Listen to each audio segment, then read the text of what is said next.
It's time for Real Estate 101 with the Karey Brown team from Realty Executives Preferred Advisors. Good Sunday morning to you. This is Karey Brown, broker owner of Realty Executives Preferred Advisors, and you're listening to Real Estate 101. About a year ago, I had Officer Heaven and Officer Bell on the show to talk about the OK program, which is a really great program that the police department is doing. And so today, Officer Bell is here with Manuel, who has actually participated in the OK program, and we're going to do an update. So, Officer Bell, tell me what all has transpired over this last year. Yeah, good morning. It's been about since January 20th when we brought the program here to Topeka, Kansas, and the amount of success that we've had has been pretty good considering the amount of time that we've been here. And so just a quick update. We finished the school year with 73 boys in the program last year, which is a pretty good number considering the limited amount of time that we had. And we were able to actually get funding from a local business so I could feed the boys on weekends. I think that was a point of contention the last time I was here. And since then, we've partnered with the Topeka Rescue Mission, and they'll be providing food for us on the weekend so we can feed the boys to give them a safe place they can come to. And know that they're loved and appreciated there, and we can definitely keep building into these boys. So we probably should elaborate what the OK program is since it's been about a year. So go into what it is first before we hear from Emmanuel. Yeah, absolutely. The OK program is a mentorship program for African-American boys, and the mentors are African-American men who want to come back and give to the community. You know, we always have people who ask, okay, well, why can't other people be mentors? And we're not saying that they can't. Some of the best mentors that I've ever had in my life personally have been white mentors, Hispanic mentors. But the fact of the matter is we have some pretty alarming statistics in this particular demographic, and we feel that the best people to come from to help fix that would be us as African-American men, and especially African-American police officers. We really want to bridge the gap in the community when we're having some of these issues. So that's why it's really important for me to partner with the community and for us to come together as a community to help our boys and get them to go in the right direction. So that's what our goal is to make sure our boys are being loved and taken care of, and make sure that we're giving them tools to handle life issues that a lot of them may not have, especially given the fact that 75% of black households are ran by a single woman. So that means a lot of these boys don't have a positive male role model at home, and we want to fill that gap and give them positive male role models that they can come and be around. So this program started in Washington, D.C., correct? It actually started in Rancho Cordova, California. In, I was way off. No, it's okay. And since then, it has spread to multiple states, including Washington. So that may be where the confusion comes a little bit. But, yeah, it actually started in 1990 in California, and it's been spreading since then. And we are one of 12 chapters now. Wow.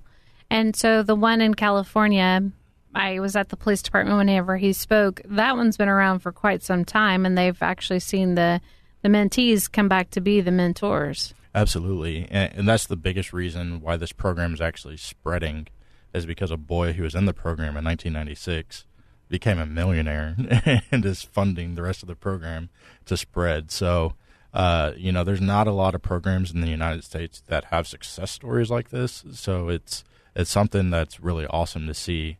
And especially for the African-American community, when so much negativity kind of comes out of it. You watch in the news, you hear about Chicago and things like that. But there really is positive stuff going on, and there's positive programs that we can prop up and give more credence to. So, Emmanuel, tell us what goes on in the program, what you've gotten from it, and what you enjoy about it. I really love what the OK program represents, and what we do there usually is we have what is called a kick it session. And so on Saturdays, the young men come in and they are able to play games of such as basketballs and board games, but not only to actually play, but also to just bond. I think that's what's wrong with the inner city, the community, we don't come together and we're not able to bond in a healthy environment. And this is what I love about the OK program, because we come together and we get to ask about issues that they're having and help them process those issues. So give them a better example of how it is to convey themselves with intellect as opposed to, aggression. So when did you start with the program? I started with the program as soon as we got chartered here. Actually, I was one of the initial mentors that was amongst those first. So how would you say this is conveyed over into the school system? What kind of information are you getting back from the teachers now? Yeah, absolutely. Kind of like what I mentioned, we started the program here in January. So from January to May is when I really had the time to really work with the boys. And so I had a number of 8th graders then, and there's about 20 of them. And now they've gone on to high school this school year. And we've actually gotten great feedback from the high school. They say a lot of these boys are some of the best freshman boys they've had in a long time as far as their demeanor and their respectfulness. So, it's really encouraging just to know that little bit amount of time we were actually able to make a little bit of an impact. And it's only going to keep continuing to grow. I have a number of 6th graders who are going to be with me for 3 years before they get to the high school. So you can only imagine with me having them that amount of time and the other men pouring love and support into them, by the time they get to high school, there's going to be a completely different school.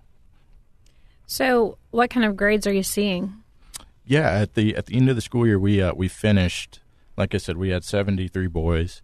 We finished between 2.0 and a 2.5 GPA. There was 20 boys. Between a 2.5 and a 2.99 GPA, we had 17 boys. And we had 14 boys with a 3.0 to a 3.5. And we had 8 boys with the 3.5 or 3.99 and 2 boys with the 4.0 or above. So those are pretty good statistics, especially considering the demographic, because there are some struggles with African-American students in the school system.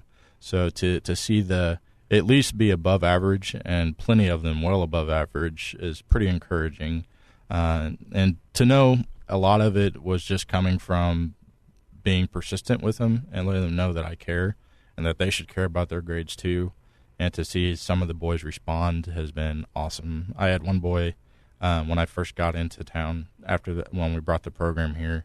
He had a 36% in English class, and at the end of the school year in May, he had gotten it up to 86% just by me staying on him and letting him know I care and that he's smart enough to do it. So just things like that, just giving them the support that they need, really makes a world of difference. So, Manuel, I know that you're a mentor for the program. How many mentors do you have? We have 34 mentors. And after being a mentor for, since January, what would you say is the most rewarding part of being one? Oh, wow. It's a bunch. I think that it's twofold. Not only do I get to pour into them, but I think that they also pour into me. It takes me back to being one of those statistics, those 75% with a single mother, and not having a great representation of what a man is. And so what I love about it is that, they get an example. And it's difficult already to process certain emotions, especially when you have a limited capacity. But these children are we have an array of people. Our teammates are professionals. Some of them are past felons, and it's just really awesome to see the different demographics and the array of skill sets that they get from the different interactions with us. And the grade level that you guys start at is? 6th grade level.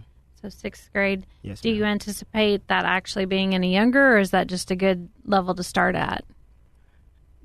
No, I think that's right there when they're in probably the most poignant point of their developmental stages. And so, they have enough mental capacity to actually conceptualize what's going on. And I think it's a lot more beneficial for them at that stage in their lives. So, Manuel, what is it like to be a mentor? What would you say are ways that the kids have gotten comfortable with you? I would say that I've been most successful with my mentorship by just being myself, being human, letting them know that I do make mistakes, have made mistakes in the past, and don't plan on, but I'm sure I'm going to make some in the future as well. And just try to help them process some of the things that they go through on a daily basis. I frequent HP, which is Highland Park High School.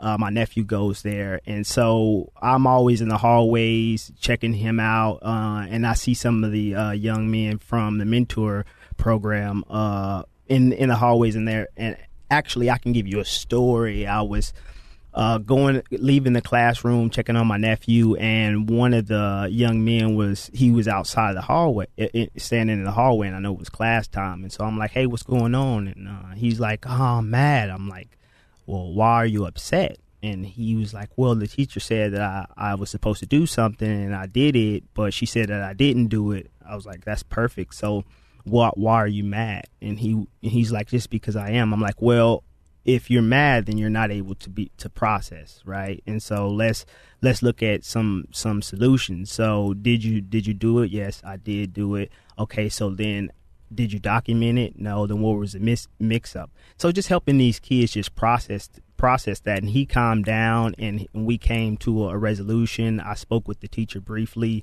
and it was resolved, and he had a great day after that. That's awesome. So how often as mentors do you actually participate? So we're only required to come to 3 kick-it sessions per year, but you can be as involved as you would like to be. And I'm extremely passionate about this because, again, like I said, I was one of those 75% statistics. And so I know that guidance is so much needed, and you have a decision, right? And once you make a decision to move forward and become successful in life, you're going to need some help. You're going to need some assistance. Again, these are young men, and their capacity isn't great at the moment. But again, we can inspire and encourage and also give these people some tools to actually be productive citizens in the world, because a lot of our frustrations comes from our lack of confidence. And I know that me personally, not being able to read when I was a child, being diagnosed with dyslexia and ADHD and some other things, I was very discouraged in school, and I didn't have the attention that I needed.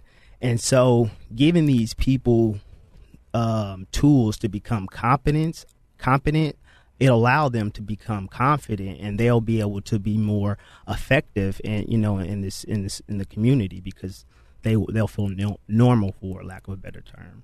Absolutely. Officer Bell, what would you say are things that the OK program still needs from the community? We need more men like Manuel to step up to the plate. It's up to us to do this. It's nobody else is going to do it.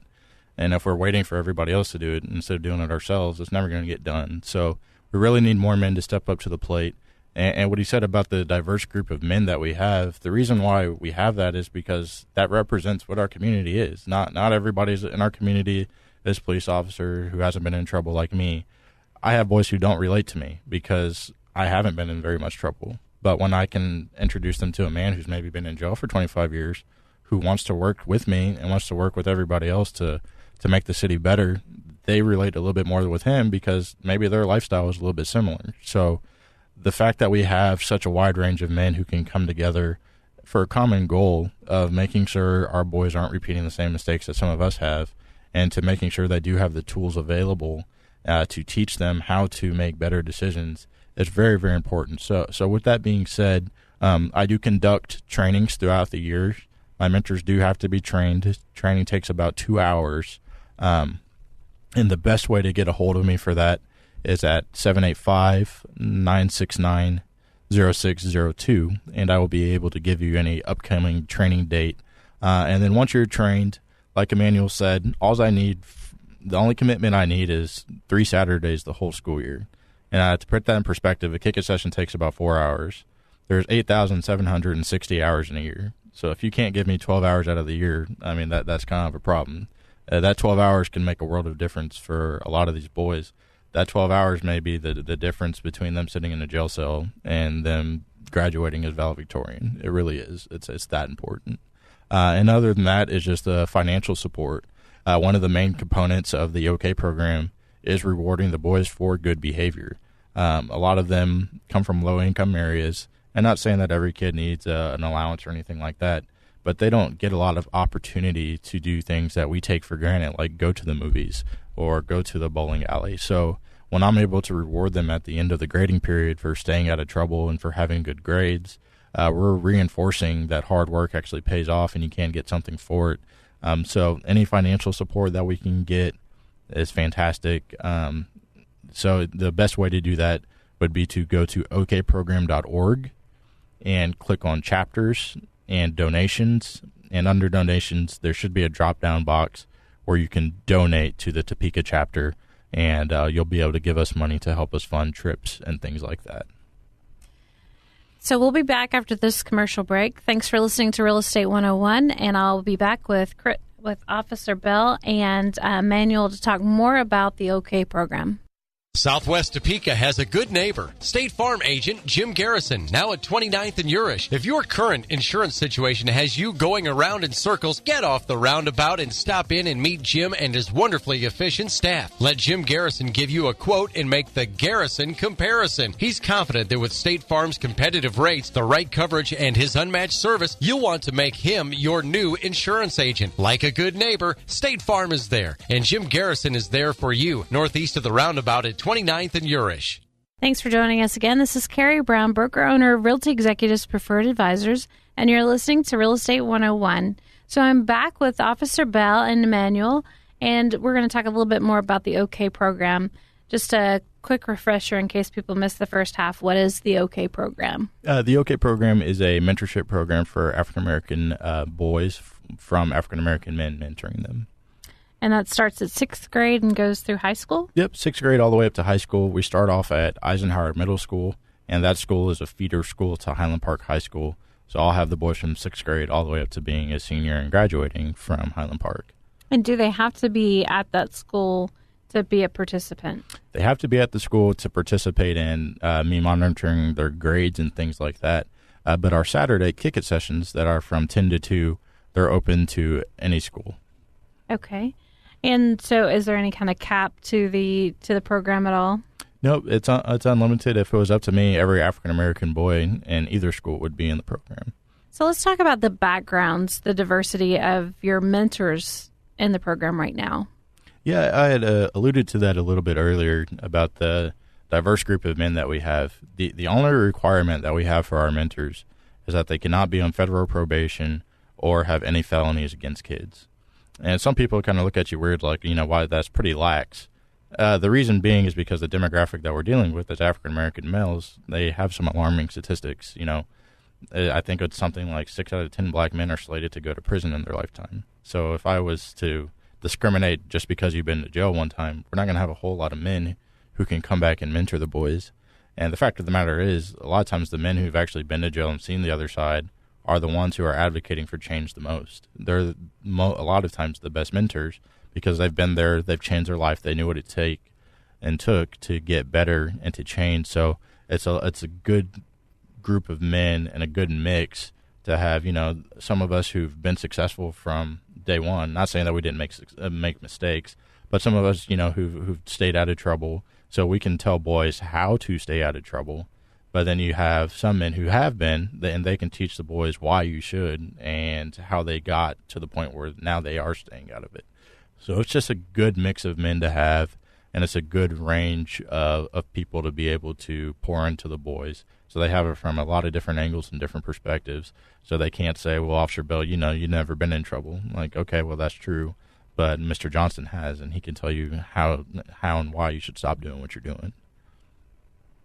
So when it comes to the kids and going up through the program, what all are you guys helping them do? Like, for instance, whenever they start driving or, up through enrollment for college, how involved do you get? We are very involved. We actually have a curriculum, and I didn't go off the curriculum too much when we were starting the kick-it sessions because due to funding, we started the kick-it sessions pretty late in the school year, so I didn't want to go through the latter half of the curriculum. But we actually have a curriculum that weekly we will actually go over certain things. We'll go over, jobs. We'll go over taxes. We'll go over how to even balance a checkbook and things like that. We'll be giving these boys a lot of life lessons every week and talk to them about a lot of these issues.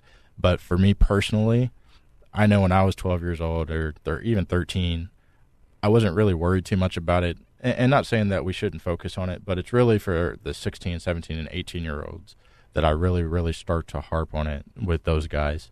And, just things as simply as me and Manuel, we actually took 3 boys to Kansas City to a Chiefs game on Thursday. And some of the boys didn't even have their driver's license, and they're approaching 18 years old. So, just telling them and trying to show them, that's really important to get and something that you should probably have. So we talked about and we planned on how we were going to help them achieve that. So just things like that and talking to them about jobs and about their future and about college. It's amazing how many kids don't even have the wherewithal to even really think about college. But and it makes sense, though. A lot of these kids, their parents didn't go to college, so it's not something that they ever really think about.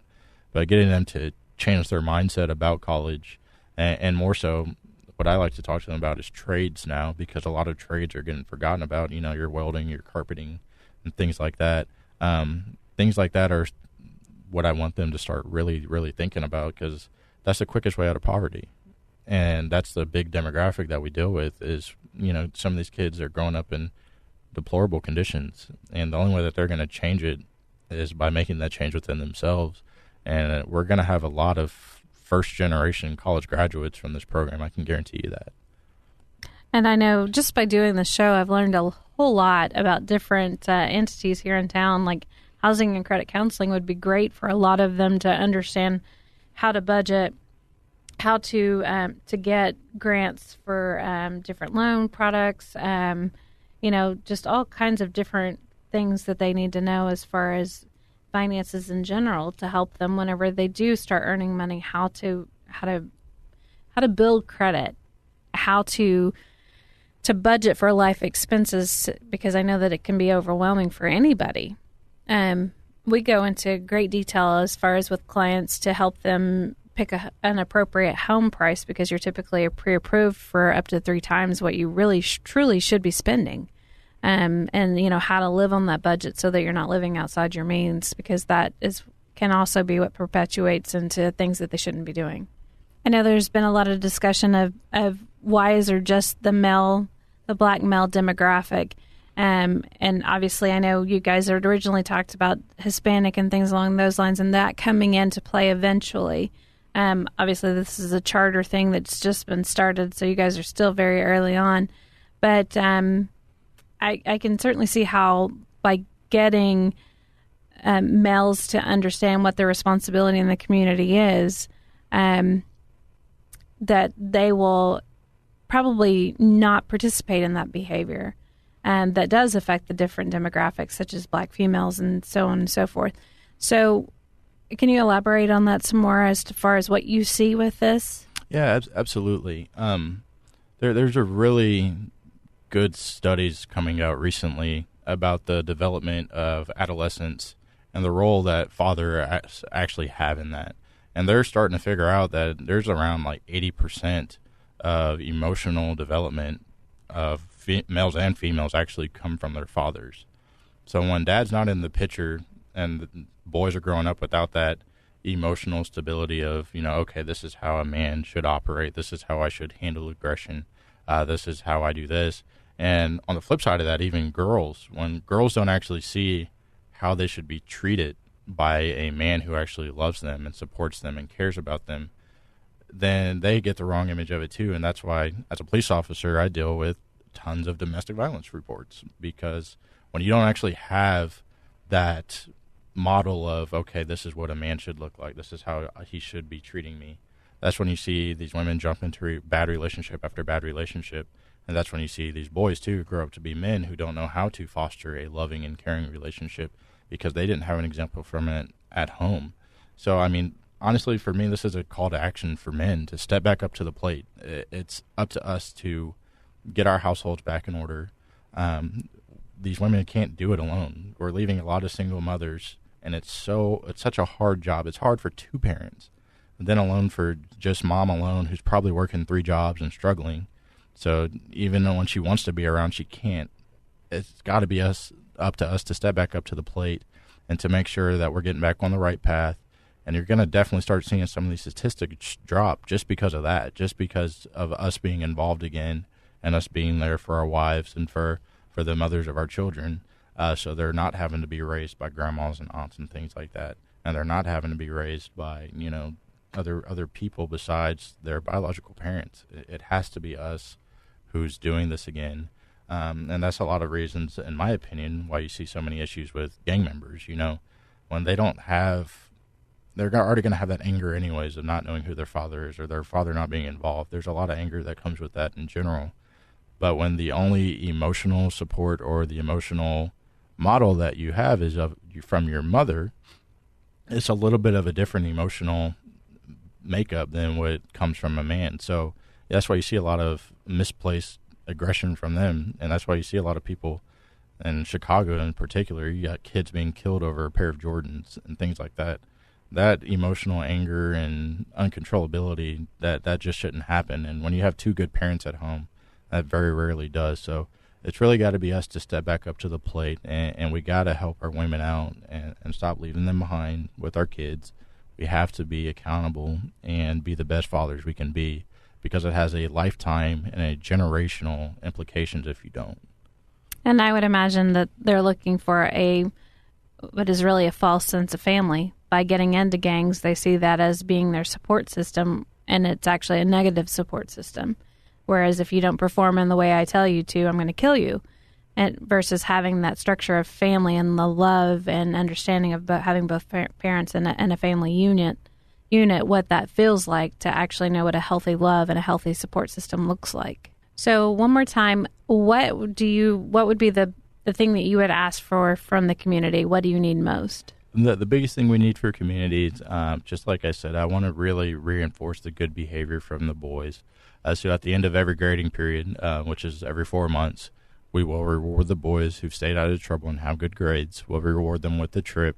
It could be as simple as going to a bowling alley or things like that. So we really need the financial support. So any type of donation financially that you can make at okprogram.org, and under donations, choose the Topeka chapter drop down. Any financial donation you can make will go a long way for us.